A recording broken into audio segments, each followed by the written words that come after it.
যে পেছানো যায় কিনা, পেছানো যায় কিনা এটার এই প্রশ্নটা অবান্তর। কারণ যে সমস্ত সুযোগ আমরা এখন পাচ্ছি, মনে করেন আমরা duty free, quota free access পাচ্ছি, সেটা কিন্তু 2026 সালে বন্ধ হয়ে যাবে না। অলরেডি অনেকগুলো দেশ অফারই করেছে আমাদেরকে। আমাদের যে ক্রিটিক্যাল মার্কেট আছে, ইউ ফর এক্সাম্পল, ওরা 2029 সাল পর্যন্ত এবারে বলেই দিয়েছে। তাহলে আমরা যে পিছিয়ে দেব, পিছিয়ে কেন দিবেন? আমরা চাওয়ার আগেই তো ওরা অফার করেছে। অস্ট্রেলিয়া বলেছে ইট ডাজন্ট ম্যাটার, তো আপনারা গ্র্যাজুয়েট করেন না করেন, আমাদের যে সুযোগগুলো আছে সে সুযোগগুলো চলবে। তারা আপনারা ইউকে বলেছে একই কথা। আপনার যে ইনভেস্টমেন্ট ফোরামে যে ইউকের যে ট্রেড রিপ্রেজেন্টেটিভ আসলেন, উনি ওপেনলি ঘোষণা দিলেন ওখানেই যে আমরা এলডিসি আপনারা আছেন কি নাই, রিগার্ডলেস আমাদের এই সুযোগগুলি চলবে। এই রিসেন্টলি আমাদের উপদেষ্টা মহোদয় চায়না গেলেন, চায়নাও বললেন যে আমরা দিতে থাকবো। তাহলে যে জায়গাটাতে আমাদের ব্যবসায়ী বন্ধুরা চিন্তিত, এটা কিন্তু অলরেডি ওভারকাম হয়ে গেছে আমি মনে করি, তাই না? এই যে বললাম পারসেপশনের অভাব, এটা হচ্ছে একটা বুঝার প্রবলেম। আর যে কোন কোন জায়গায় আপনি বলেছেন যে আমরা আমরা একটা জায়গায়, এটা এত ডিটেলে আমার যাওয়া সম্ভব নয়, এটা ছোট পরিসরে যে জিনিসটা আসতে পারে, যেটা আমাদের যে নিজস্ব যে ক্যাপাসিটি আছে কতগুলি জায়গায়, ইনস্টিটিউশনাল কিছু আমাদের দুর্বলতা আছে। যেমন ধরুন আমাদের যে মিনিস্ট্রি অফ ট্রেডের কোনো আলাদা ট্রেডের কোনো এজেন্সি নাই, তা আমরা অলরেডি স্টেপ নিয়েছি। ডেডিকেটেড একটা সেল থাকবে যেখানে ওরা শুধু ট্রেডের বিষয়ে ওরা কাজ করবে। ওরা ওখানে ওই আপনার আজকে এখানে কাজ করলো, কালকে ওখানে কাজ করলো, ট্রান্সফার হয়ে গেল, ওইরকম না। আমরা শক্ত একটা ট্রেড নেগোসিয়েটিং বডি আমরা রেডি করবো। তো অতএব আমরা যেখানে সন্দেহটা করেছি প্রথমে, সেখানে আমরা অলরেডি কাজ শুরু করে দিয়েছি। এই যে এইডের কথা যেটা বলছেন, আসলে আমাদের aid is not a very big issue. আমরা শুনেন, আমি এইডের উপর অনেক কাজ করেছি। আমরা এইডটা এটা আমাদের করণীয় হ্যাং আপ ডিপেন্ডেন্স। আমাদের এই যে আপনার জিডিপি থেকে এইডের যে রেশিও, এটা কমানোই আমরা কমিয়ে এনেছি। এটা খুবই অল্প, এবং আমরা এই কনসেশনাল এইড না পেলেও আমাদের খুব একটা অসুবিধা হবে না। আমাদের একইভাবে আমরা ওই এইড ডিপেন্ডেন্সি, আপনার ব্যাপারটা হয়েছে কি, এটা ভেরি ইন্টারেস্টিং। বাংলাদেশের একজন প্রখ্যাত অর্থনীতিবিদ, রিসেন্টলি উনি মারা গেছেন, ডক্টর আনিসুর রহমান, মিড-60s উনি একটা পেপার করেছেন, যুগান্তরকারী পেপার। এইটা আসলে আমরা অলস হয়ে যাই। এইটা আসলে কেন? আমরা তখন সহজ মানি পাওয়া যাচ্ছে, নিজেদের ডোমেস্টিক রিসোর্স আমরা মোবিলাইজ করি না। যেই পিরিয়ডে, গত সরকারের পিরিয়ডে যে এইড ডিপেন্ডেন্সি বেড়েছে 2010 সাল থেকে, সেই 2010 সাল থেকে আমাদের ট্যাক্স টু জিডিপি রেশিও 10% থেকে এসে এখন 6% নেমেছে। আপনার ব্যাপারটা দেখেন, ওইসিডির এস্টিমেট অ্যাবাউট 6 পয়েন্ট সামথিং। তো এটা তাও 2000। আমরা সেই জন্য আমাদের ডোমেস্টিক রিসোর্স মোবিলাইজেশনের জন্য আমরা নিয়েছি, স্টেপ নিয়েছি। এনবিআরের সংস্কার হচ্ছে, আমাদের নানা রকম পলিসির সংস্কার হয়েছে। আমরা ওই জায়গায় খুবই জোর দিচ্ছি। আমাদের ডোমেস্টিক রিসোর্স আমাদের নিজের পায়ে দাঁড়াতে হবে। আমাদের যথেষ্ট শক্তি আছে। আমরা মিডল ইনকাম কান্ট্রিতে যাচ্ছি, সেখানে হয়ে গেছে অলরেডি মিডল ইনকাম। আমাদের ট্যাক্স টু জিডিপি রেশিও তো কম থাকবে কেন? এটা তো আমরা ভিয়েতনামের ট্যাক্স টু জিডিপি রেশিও 19%, ভুটানের tax two GDP ratio about 13 to 11%, কম্বোডিয়ার ট্যাক্স টু জিডিপি রেশিও ওরাও তো এলডিসি আমাদের চেয়ে বেশি 15%, তাই না? আর এইখানে আমরা এখনও 7% থাকবো, এটা তো হয় না। তো আমাদের যদি ট্যাক্স টু জিডিপি রেশিও আমরা বাড়াতে পারি, আমাদের এর প্রয়োজনীয় হবে না। এটা অত্যন্ত গুরুত্বপূর্ণ প্রশ্ন করেছেন। আমি আসলে খুবই প্লিজড, আপনারা অত্যন্ত রেলেভেন্ট প্রশ্ন করছেন। আমাদের আলোচনা চলছে এগুলি, আমাদের ইটস অনগোয়িং এফার্ট। এবং এফটিএ নেগোসিয়েশন কিন্তু খুব সহজে হয় না। এটা বছরের পর বছর এফটিএ নেগোসিয়েশন চলে। আমরা এটা অ্যাবান্ডন করি নেই। জাপানের সাথে চলছে, তারপরে অন্যান্য দেশের সাথেও চলছে আমাদের এফটিএ নেগোসিয়েশন, কারণ গিভ অ্যান্ড টেক। তার মধ্যে এখন ট্রাম্পের যে ঝড়টা এসেছে, এটাতে আবার নতুন করে অনেক কিছু এখানে অ্যাড হবে, আবার ডিসকাশনে আসবে। তো তারপরে আপনার ওই ডাব্লিউটিওর ব্যাপারটাও আমরা, এটা মনে রাখবেন, ডাব্লিউটিওর নিজেরই এখনও অনেক সমস্যা, বিশেষ করে ট্রাম্পের বিভিন্ন ইয়েতে আমেরিকার ডাব্লিউটির উপর তেমন কোনো ইন্টারেস্ট নাই, এটাকে অনেকে বলে যে এটা আইসিইউতে আছে। তো ওদের পক্ষ থেকে আমাদেরও যতটুকু উৎসাহ, ওদের পক্ষ থেকে ওদের সমস্যা ওদের সাইডে বেশি, ওদের লোকবল নাই এখন,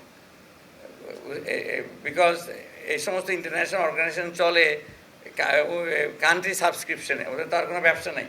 কারণ কান্ট্রি যখন সাবস্ক্রিপশন বন্ধ করে দেয়, এবং মেজর ডোনার হচ্ছে সাবস্ক্রিপশন হচ্ছে ইউএস যখন তার ফান্ডিং কমায় ফেলে, তখন ওই সমস্ত অর্গানাইজেশন চলা, ওদের লোকবল রাখা খুবই কঠিন। ওটা ইউনাইটেড নেশনসের আপনার এখন ওরা চলছে, ইউনাইটেড নেশন 30% বাজেটে চলছে। আপনি যদি এখন এই করতে ইউনাইটেড নেশনসের বাজেট আপনার এই যে নিউ ইয়র্ক সিটির যে ফায়ার ডিপার্টমেন্ট আছে তার চেয়েও কম।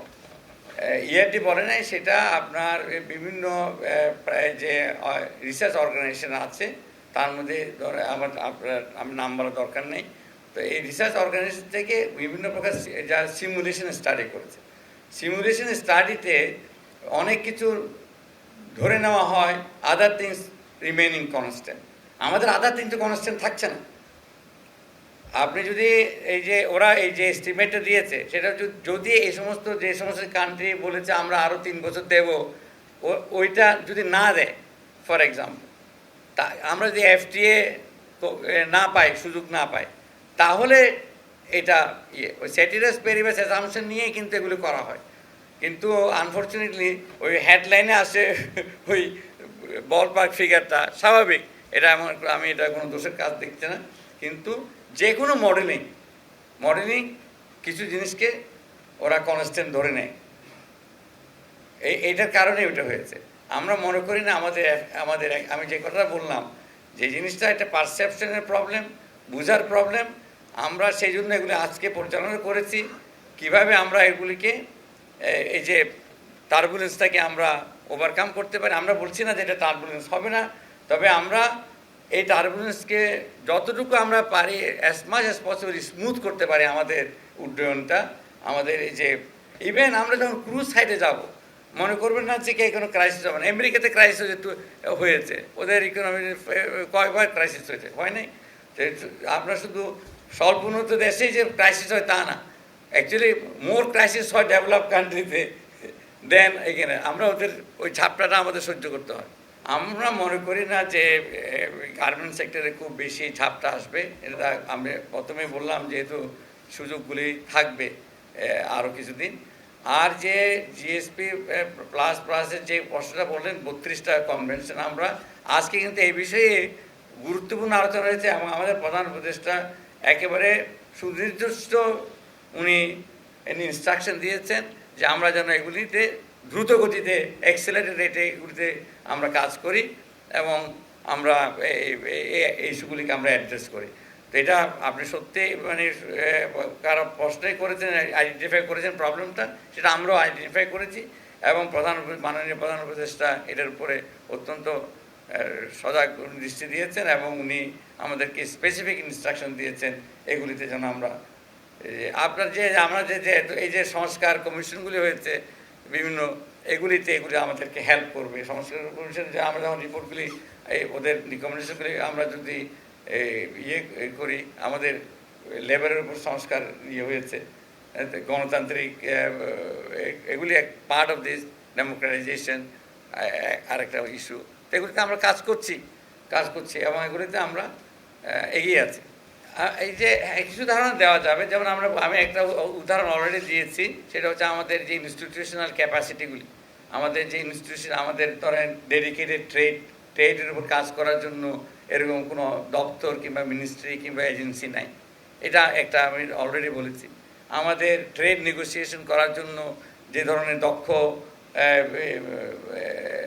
অফিসার দরকার, সেটা আমরা রিক্রুটমেন্টের কাজ আজ থেকে শুরু হয়ে যাবে। অনেক লম্বা লিস্ট, আমি জাস্ট 2-1টা এক্সাম্পল দিচ্ছি। সেটাই যেমন এটা ভেরি ইম্পর্ট্যান্ট হচ্ছে আমাদের এই যে ট্রেড নেগোসিয়েটর এফটির কথা বলছেন, আমাদের এক্সপেরিয়েন্স লোকের এটা হিস্টোরিক্যাল ব্যাপার। আমরা এই ইনস্টিটিউশনটা ছিল না। আমরা কমার্স মিনিস্ট্রিতে কিছু লোক আছেন, আমাদের ফরেন মিনিস্ট্রির কিছু লোক আছেন, ওনারা 2 বছর কাজ করেন ট্রান্সফার হয়ে যান, 3 বছর কাজ করেন ট্রান্সফার হয়ে যান, তারপর অন্যান্য কাজের ফাঁকে কাজগুলি করেন ওনারা, ডেডিকেটেড নাই। আপনারা ইউএসসিতে দেখেন, এত বড় একটা দেশ, তাদের একটা আছে কি USTR, United states trade representative, অস্ট্রেলিয়াতে আছে অস্ট্রে, এভাবে বিভিন্ন দেশে আছে, জেট্রো আছে জাপানে। তো প্রত্যেক দেশেই এরকম একটা ইনস্টিটিউশন আছে যারা শুধু ট্রেড নিয়ে চিন্তা ভাবনা করছে। আমরা এটা আমাদের সবচেয়ে বড় দুর্বলতা, আমরা এটাতে কাজ আজ থেকে শুরু হয়ে গেছে মনে করতে পারেন। অ্যাকচুয়ালি আজ থেকে না, এটা গতকাল থেকে শুরু হয়ে গেছে, কারণ আমরা যখন আইডেন্টিফাই করছি, আমরা এখনই লোক দেখা শুরু করছি কিভাবে করা যায়, কোথায় লোক পাবো। সরকারি লোক হবে যেমন কথা নাই, আমরা বাইরে থেকে নেব, আমরা সেখানে যে বিজনেস সেক্টরে যারা এক্সপিরিয়েন্স আছে ট্রেডের, তাদের থেকে লোক নেব। আমরা একটা শক্তিশালী ট্রেড নেগোসিয়েটিং বডি আমরা ইনশাল্লাহ ইয়ে করবো, এবং এটা নেতৃত্বেও খুব সিনিয়র লেভেলের নেতৃত্ব থাকবে, সিনিয়র লেভেলের নেতৃত্ব।